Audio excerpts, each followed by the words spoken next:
ഗോവർദ്ധനം പഞ്ചാരക്കുന്നായത് പഞ്ചാരക്കുട്ടനായ കണ്ണൻ ഓടി നടന്നുകൊണ്ടാണ്. വൃന്ദാവനത്തിന് ഇത്രയും വലിയ സൗഭാഗ്യം ഉണ്ടായത് എൻ്റെ ഉണ്ണിക്കണ്ണൻ അവിടെ ഉണ്ടായതുകൊണ്ടാണ്. അമ്പാടിയായതേ കണ്ണനുള്ളതുകൊണ്ടാണ്. വൃന്ദാവനവും ഗോവർദ്ധനവും അമ്പാടിയും ദ്വാരകയും മധുരയും ഒക്കെ കൃഷ്ണകഥകളെ കൊണ്ടാണ് അലങ്കരിക്കപ്പെട്ടിട്ടുള്ളത്. കണ്ണൻ എവിടെയുണ്ടോ അത് ഭൂലോക വൃന്ദാവനാവും, അത് വൈകുണ്ഠാവും, അത് പാലാഴിയാവും, പൊട്ടക്കാട് പോലും ഗോവർദ്ധന പർവ്വതമായിട്ട് മാറും. അതുകൊണ്ട് കണ്ണനെ ഹൃദയത്തിൽ നിറച്ചോളൂ.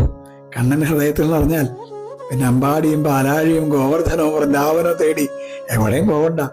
നിങ്ങളുടെ ഹൃദയത്തിൻ്റെ ഒരു ആൽത്തറയിൽ ഒന്നമർന്നിരുന്നാൽ ആ പൊന്നോഴക്കുഴൽ കേൾക്കാം, ആ പൊന്നിന്റെ പാദസ്വരത്തിന്റെ ശബ്ദം കേൾക്കാം, ആ പൊന്നുണ്ണിയെ കാണാം.